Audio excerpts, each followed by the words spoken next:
Please note the content of this podcast and this particular series is provided for informational purposes only and does not constitute as medical advice.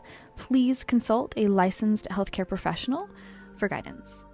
Welcome back, beautiful soul, to another episode of Witchy Ways for Modern Days. This is Brittany from Winslow Naturals, and I'm here to walk beside you through this fierce, sacred terrain known as shadow work. If you are joining us for the very first time, welcome. You've stepped into an ongoing series on shadow work.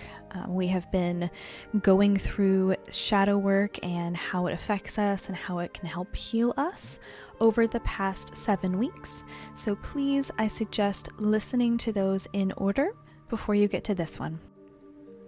So we have been going through shadow work, which is a deep spiritual practice of integrating our unconscious wounds, patterns, and hidden parts. So today's episode is a powerful one. I am very excited about this one. It is going to be not fun. I'm not going to delude myself into saying that it's fun. It's necessary. So today's episode is tentatively titled, Forgiveness is Not Weakness, How to Reclaim Your Power Through Release. So let's be honest. I'm going to be honest with you. Just hearing the word forgiveness makes me tense. It makes my body tense, so I assume it makes your body tense as well. And forgiveness is one of the most misunderstood aspects of spiritual growth, in my opinion. So people tend to think forgiveness means several things. They think it means excusing harm, forgetting betrayal, letting someone off the hook, which even saying like letting someone off the hook, that's something that kind of, I don't know, my guards go up when I hear that. And then forgiveness is one of those things that people try to pretend like everything's okay.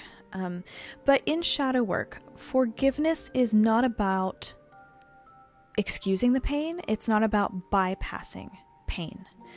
It is about releasing the chain between you and the wound so you are able to live free. So let's clear this up right away at the start. Forgiveness is not saying what happened to me was okay. It is not saying I trust them again. It's not forgetting, it's not condoning, and it's not something you owe anyone. No one is owed forgiveness. I don't care who they are. You do not have to forgive to be a spiritual being. But refusing to even look at forgiveness, to contemplate forgiveness, it might mean that you are still holding the blade of the wound. So while you might be holding on to this wound, the person who hurt you may have already walked away. Long gone, walked away. Forgiveness is not for them. The forgiveness is for your nervous system. It is for your inner child. It's for your ability to be able to breathe again. This is about transmuting pain into power. It's about changing and altering that pain so that you can use that to benefit you and benefit your life.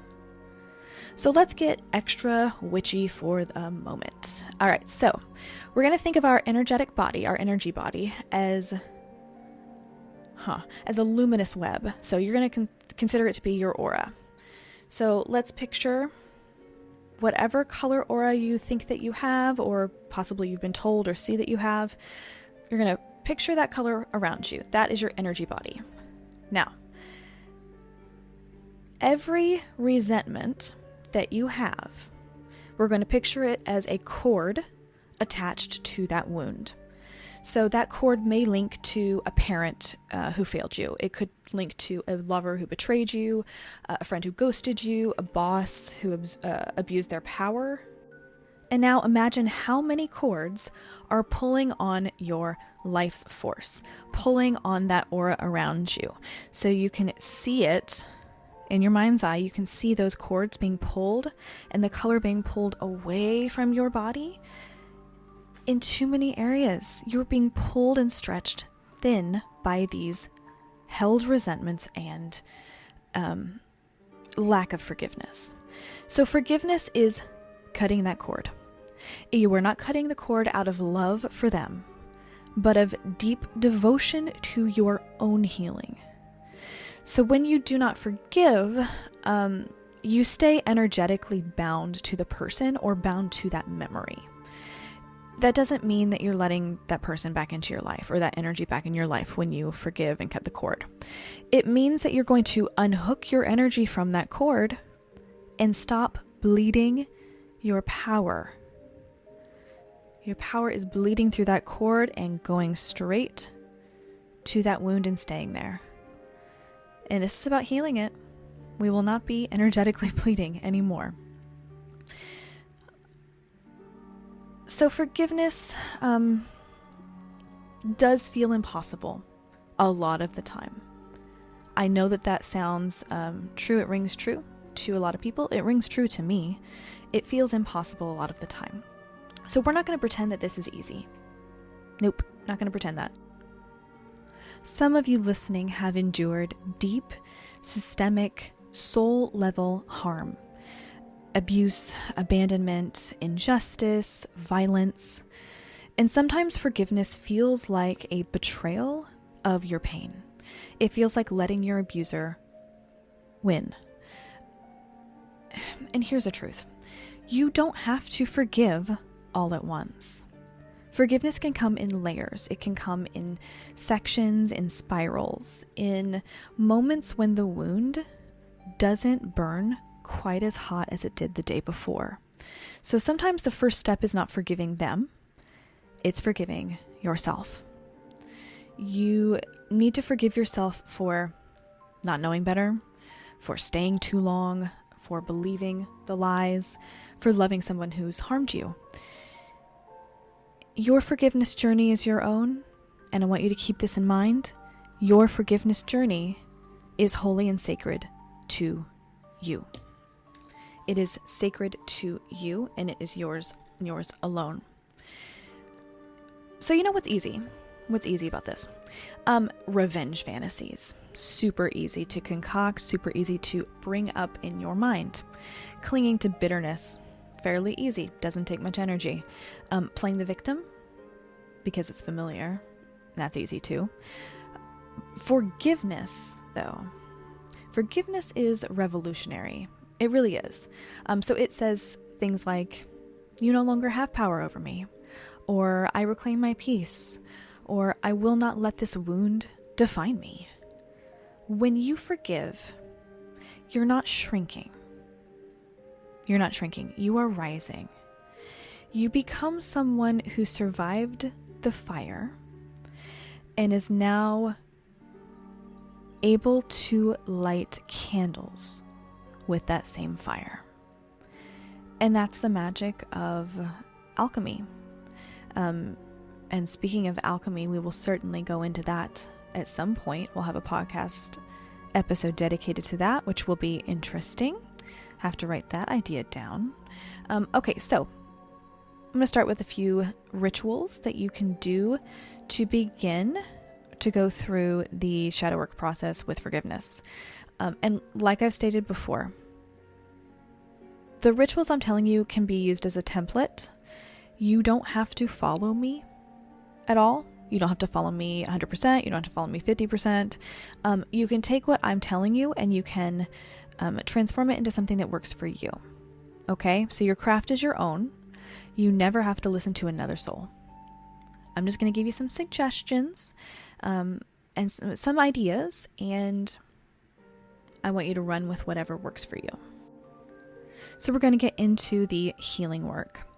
We're going to do some gentle and powerful rituals that can be used to begin the process of forgiveness.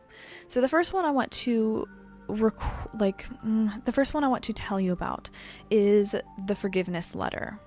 In parentheses, the unsent letter. This is not a letter that will be mailed to anybody. So before you get anxious and your stomach starts to feel heavy. This is not something that I'm expecting you to mail to somebody. Don't worry, for your eyes only. So I want you to write a letter to the person who harmed you. And if you have multiple people that harmed you with forgiveness, oh boy, you could do this over and over. In this letter, I want you to say everything. Every single thing. I want you to be as uncensored as physically possible and as emotionally possible. I want you to hit on 4 points, and you can even say these sentences, write these sentences down and hit and touch on them. First thing I want you to touch on, this is what you did to me. Write it out. Write it out. It could be 3 pages of things. It could be 3 sentences, up to you. Second thing, this is how it affected me. And I want you to list the ways that it affected you. 3, this is what I carried. So things and beliefs and thought patterns that you carried because of the wounds inflicted on you. And this is what I release. So you could be as descriptive as you can with that. I want you to end the letter, the last thing that you say before you sign your actual name. I want you to end the letter with, you no longer hold any of my power. Don't send this letter. Again, this is not to be read by anybody but you. I want you to either burn it, bury it, or tear it up with intention.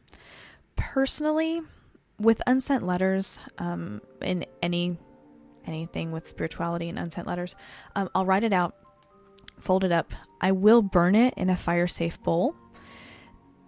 Depending on how it burned, it may or may not already be total ash. If it's not completely ash, I will grind it with a mortar and pestle. Then I will bury the ashes. So I'll bury the ashes away from my home. So at least 10 feet away from the home, not by a front door or back door. It needs to be 10 feet or more. You could scatter it to the winds if you want to.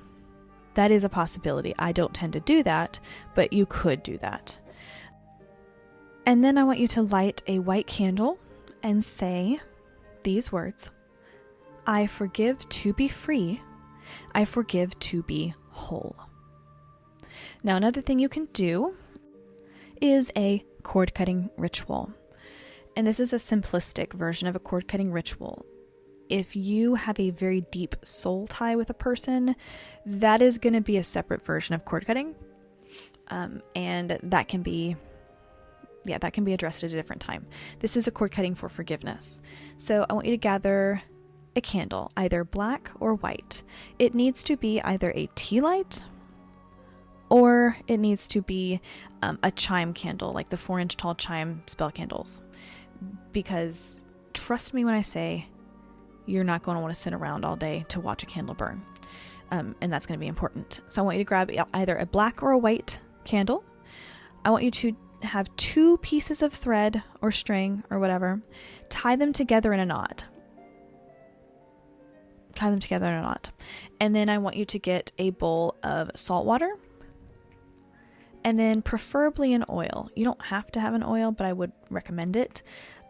If it's one of our oils, it would either be, the ones I would recommend would be like shadow work, soul healing would be a good one. Cutting ties would be good. Any of those.